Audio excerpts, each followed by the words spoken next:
नमस्कार, स्वागत है आपका द न्यूज पर। मैं हूं आपके साथ शिप्रा सैनी। दिल्ली में अरविंद केजरीवाल सरकार एक के बाद एक घोटालों में फंसती जा रही है और अब बड़ी खबर यह है कि एक और घोटाला अब अरविंद केजरीवाल के लिए मुसीबत का सबब बनने वाला है। जी हां, दिल्ली के जो उपराज्यपाल हैं वीके सक्सेना, उन्होंने अरविंद केजरीवाल सरकार के वन विभाग द्वारा जो घोटाला सामने आया है, जो कि 223 करोड़ रुपए का घोटाला है, उसकी सीबीआई जांच की परमिशन दे दी है।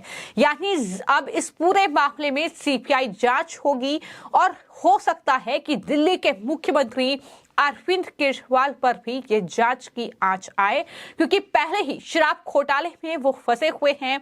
लगातार ईडी उन्हें समन भेज रही है, वो ईडी के समन को दरकिनार कर रहे हैं। लेकिन अब ये बड़ी जानकारी है कि जहां एक तरफ वो ईडी के बुलावे पर ईडी दफ्तर नहीं जा रहे हैं, लेकिन अब दिल्ली के उपराज्यपाल वीके सक्सेना ने दिल्ली में जो वन विभाग में घोटाला हुआ है, जो कि 223 करोड़ रुपए का घोटाला है, इस घोटाले के सिलसिले में जांच के आदेश दे दिए हैं, जो कि अरविंद केजरीवाल और उनकी पार्टी के लिए ये बेहद परेशान करने वाली जो खबर है वो सामने आ रही है। तो केजरीवाल सरकार के वन और वन्य जीव विभाग में 223 करोड़ रुपए का ये घोटाला सामने आया था अक्टूबर में, जिसमें अब सीबीआई जांच की परमिशन उपराज्यपाल वीके सक्सेना ने दी है। इस पूरे मामले में अब जांच होगी। केजरीवाल सरकार के वन और वन्य जीव विभाग के 2 अधिकारियों के खिलाफ 223 करोड़ रुपए के इस एफडी घोटाला मामले की जांच अब सीबीआई करेगी। आपको मैं बता दूं कि अक्टूबर 2022 में ये मामला संज्ञान में आया था, तब इसकी सीबीआई जांच की सिफारिश की गई थी और अब उपराज्यपाल ने सीबीआई जांच की परमिशन दे दी है। सीबीआई ने विभाग द्वारा बैंक ऑफ बड़ौदा में समाधि जमा के रूप में 223 करोड़ रुपए के निवेश में कथित जालसाजी और धोखाधड़ी की जांच के लिए ये पूरा मामला दर्ज किया था। और जो इस पूरे मामले में जानकारी सामने आई है, उसके मुताबिक बैंक ऑफ बड़ौदा के senior branch manager LA Khan के साथ साथ वन एवं वन्य जीव विभाग के अज्ञात अफसर और बैंक ऑफ बड़ौदा में अज्ञात अफसर के खिलाफ आईपीसी की धारा 120B, 409, 420 और 467, इसके अलावा 468 और 471 ये धाराएं हैं जिनमें मामला दर्ज हुआ है। दिल्ली सरकार के वन और वन्य जीव विभाग की तरफ से बैंक ऑफ बड़ौदा की जो पहाड़गंज की ब्रांच है, उसको 223 करोड़ रुपए का surplus fund release management board fund के नाम पर एफडीआई में इन्वेस्ट करने के नाम पर जारी किया गया। बैंक के senior branch manager LA Khan ने 223 करोड़ रुपए बैंक ऑफ बड़ौदा पहाड़गंज की ब्रांच में Delhi urban centre improvement board के नाम पर एक अकाउंट पर ट्रांसफर किए, जो कि एक फेक अकाउंट था। और जानकारी को जब वेरीफाई किया गया तो ये पता चला कि अरविंद केजरीवाल सरकार के वन विभाग ने फिक्स्ड डिपॉजिट स्कीम, जिसे रिच मैनेजमेंट बोर्ड फंड के नाम से 223 करोड़ रुपए का फंड अप्रूव किया है और 1 साल बाद ये amount bank of Baroda Paharganj branch से SBI IP एक्सटेंशन में ट्रांसफर कर दिया गया है।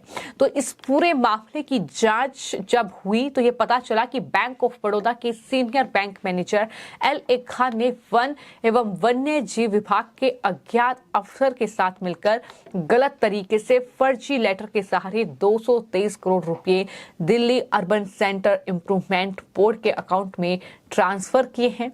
बैंक मैनेजर ने रिस्क मैनेजमेंट बोर्ड के नाम से फर्जी एफडीआई स्कीम के लेटर वन एवं वन्य विभाग को जारी किए हैं और जांच के बाद बैंक अधिकारियों के खिलाफ भी मुकदमा दर्ज हुआ था।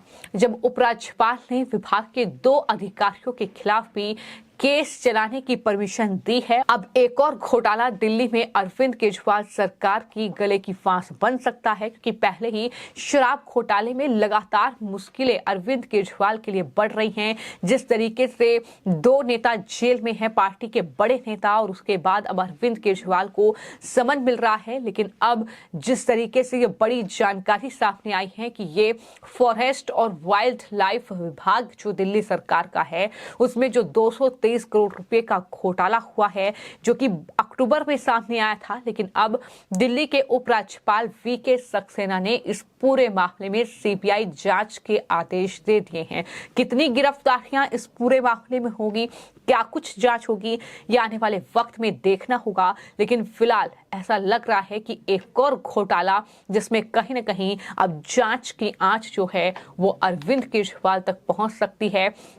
केंद्रीय जांच ब्यूरो ने इस मामले में दरअसल मामला दर्ज कर जांच शुरू कर दी है, और दिल्ली के एलजी वीके सक्सेना ने दरअसल इस पूरे घोटाले की सीबीआई जांच की परमिशन दी है। तो जाहिर तौर पर एक बार फिर से दिल्ली में सियासत गरमाएगी। हालांकि पहले ही अरविंद केजरीवाल को जब ईडी का समन मिला और उसके बाद आज जब वो ईडी के दफ्तर नहीं पहुंचे, तो बीजेपी ने बाकायदा प्रेस कॉन्फ्रेंस कर दी और ये कहा कि अरविंद केजरीवाल जांच से क्यों डर रहे हैं। अगर वो जांच के लिए नहीं पहुंच रहे हैं, पूछताछ के लिए ईडी के दफ्तर नहीं पहुंच रहे हैं, तो इससे साफ है कि घोटाला उन्होंने किया है और वो जांच से बचना चाहते हैं। अगर उन्होंने घोटाला नहीं किया तो फिर वो जांच के लिए जा क्यों नहीं रहे हैं, अगर वो इतने ही पाक साफ हैं। इस तरह की बयानबाजी का दौर चल रहा है। तो आम आदमी पार्टी ये कह रही है कि ये बीजेपी का पूरी साजिश है, षड्यंत्र है, और ईडी बीजेपी के कहने पर काम कर रही है। लेकिन इन सब के बीच ये एक और बड़ा घोटाला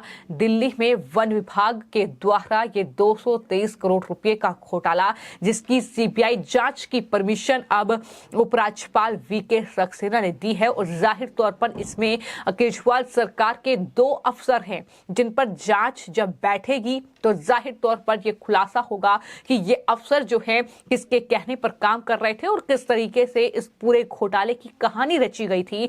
ये कहीं ना कहीं खुलासा जो है इस सीबीआई जांच में हो सकता है।